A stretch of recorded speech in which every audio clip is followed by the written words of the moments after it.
ایک سوال تو یہ ہے کہ کیا پاکستان میں تمام ادارے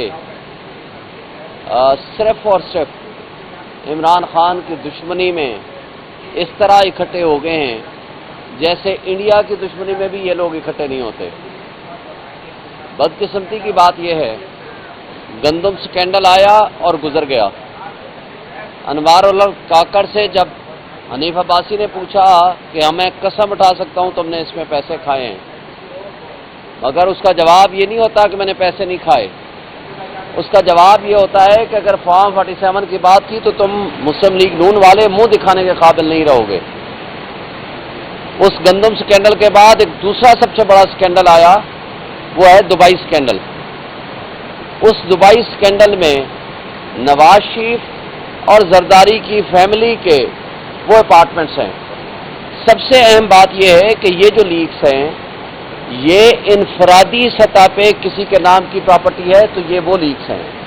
اگر کسی کمپنی کے نام اگر کوئی پراپرٹی ہے جو کہ اکثر یہ ڈرگز کا پیسہ ہو یا منی لانڈرنگ کا پیسہ ہو یا کرپشن کا پیسہ ہو، عام طور پر پرسنل کیپیسٹی انفرادی طور پر نام رکھنے کی بجائے وہ نام جاتا ہے کمپنی کے نام، تو اس لیے وہ کمپنیز کے نام ابھی تک لیک نہیں ہوئے۔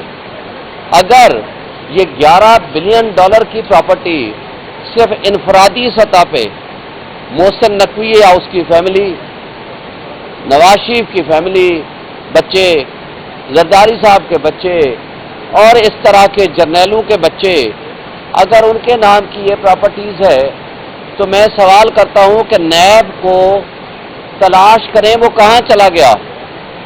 ایک تلاش گمشدگی کا آپ لوگوں کو ایک اشتہار دینا چاہیے کہ نیب سو رہا ہے، نیب کہاں چلا گیا، عدالتیں سو موٹو نوٹس کیوں نہیں لیتی، آج اس انجام کو کس نے ہمیں پہنچایا ہے؟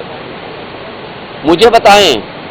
آپ ایک ڈرامہ لگا رہے ہو SIFC کے نام پہ، جناب بڑے پیسے آ رہے ہیں، بڑی انویسٹمنٹ آ رہی ہے۔ پاکستان بزنس کمیونٹی نے یہ لکھ کے دیا ہے کہ آپ کا کیپٹل فلائٹ ہو رہا ہے، لوگ پیسہ لے کے یہاں سے ملک کے باہر جا رہے ہیں۔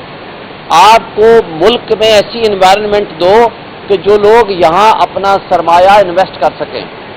میں سوال یہ کرتا ہوں کہ اپنے ملک میں اپنے لوگوں کے سرمایے کو محفوظ کرنے کے لیے ضروری انگریڈینٹس کیا ہیں، ضروری لوازمات کیا ہیں؟ سب سے پہلا لازمی جزو ہے قانون کی حکمرانی، انصاف کا نظام درست کرنا، جمہوریت کو صحیح معنوں میں جمہور کے فیصلے کو تسلیم کرنا، حق کے حکمرانی عوام کا تسلیم کرنا، آئین کی بالادستی پہ یقین رکھنا۔ تو یہ ہیں وہ بنیادی جزو اور بنیادی لوازمات جس کے لیے اگر ایک انویسٹر ہے جس کے پاس پیسے ہیں تو وہ یہاں انویسٹمنٹ کرے گا۔ لیکن اس کے ساتھ ساتھ صرف یہ رول آف لا کے ساتھ مجھے بتائیں، 22 روپے اگر آپ کا انٹرسٹ ریٹ ہوگا، 70 روپے بجلی کا یونٹ ہوگا، گیس اتنی مہنگی ہوگی تو یہاں انویسٹمنٹ کون کرے گا؟ اچھا، یہ دو سوال سب سے اہم ہیں۔ تیسرا سوال اہم ہے، جب آپ حکمران خاندان کے لوگ جس میں ساتھدار ان کی فیملی کے ان کے بچوں کے نام نہیں آئے کیونکہ وہ کمپنیز کے نام ہوگا، لیکن اگر ان کے پیسے ملک سے باہر پڑے ہوئے ہیں، اگر نواز شریف اور زرداری کے پیسے ملک سے باہر پڑے ہوئے ہیں، تو مجھے بتائیں آپ کس منہ سے اپنے ملک کے لوگوں کو اور فارن انویسٹر کو کہیں گے کہ آئیں ہمارے ملک میں انویسٹمنٹ کریں؟ کس منہ سے کہیں گے؟ سب سے پہلا سوال یہ ہوگا کہ آپ کو اگر اپنے ملک کے قوانین پہ اعتبار ہے تو سب سے پہلے اپنا پیسہ لے آئیں۔ آپ $1 بلین کی خاطر آپ بھیک مانگتے ہیں IMF سے، اور آپ امریکہ کے سامنے اپنے آپ کو جھکاتے ہیں اور کہتے ہیں کہ امریکہ ہمارا وینٹیلیٹر ہے، اور اس کے سامنے اس کو یہ کہتے ہو شہباز شریف یا خواجہ آصف کہ بیگرز آر ناٹ چوزرز، آپ بھکاری اور فقیر اپنے آپ کو مانتے ہو، تو تمہیں شرم سے ڈوب مرنا چاہیے کہ ایک ملک میں وہ بھی انفرادی سطح پہ $11 بلین کی آپ کی پراپرٹیز ملک سے باہر پڑی ہوئی ہیں، اور یہ ایک ملک ہے یا ایک شہر ہے، دبئی ملک کہیں، شہر کہیں، اسٹیٹ کہیں، لیکن باقی اسٹیٹس میں کیا ہوگا؟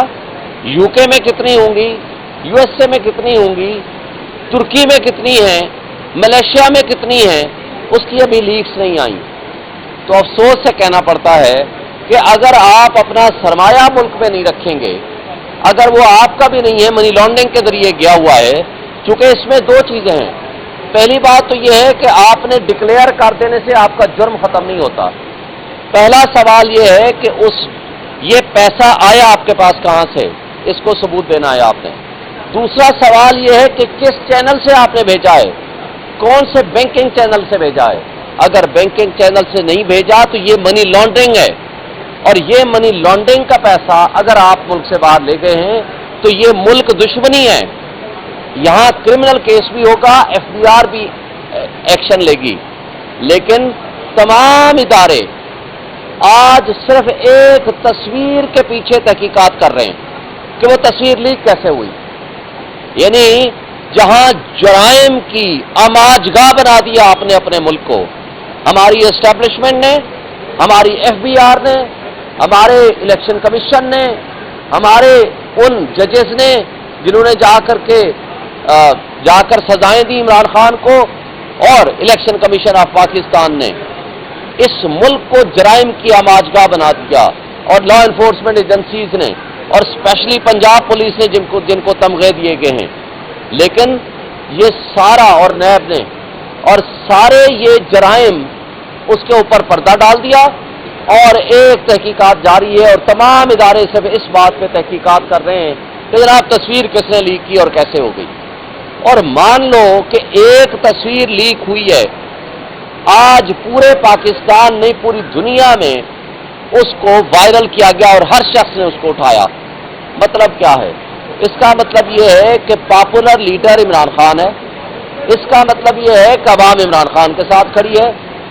اور وہ ISPR، DG ISPR، جس کا حساب کتاب اتنا کمزور ہے کہ وہ یہ کہتا ہے 7% آپ کی پاپولرٹی ہے. میں DG ISPR کو کہتا ہوں کہ اپنے ان لوگوں کو جو آپ کے نام پہ، آپ کے بہاف پہ پریس کانفرنسز کر رہے ہیں، ان کو بھی بلا لو، آپ بھی آ جاؤ، ہم بھی چلے جاتے ہیں. ہم عمران خان کے سپاہی ہیں. آپ کو پتہ چل جائے گا کہ پبلک اور عوام کس کے ساتھ کھڑی ہوئی ہے. اور پھر اس کے بعد دوسرا سوال یہ پیدا ہوتا ہے، آج نظام انصاف اپنا آخری جنگ لڑ رہی ہے. انصاف اور عدلیہ یا آزاد ہوگی یا نہیں ہوگی.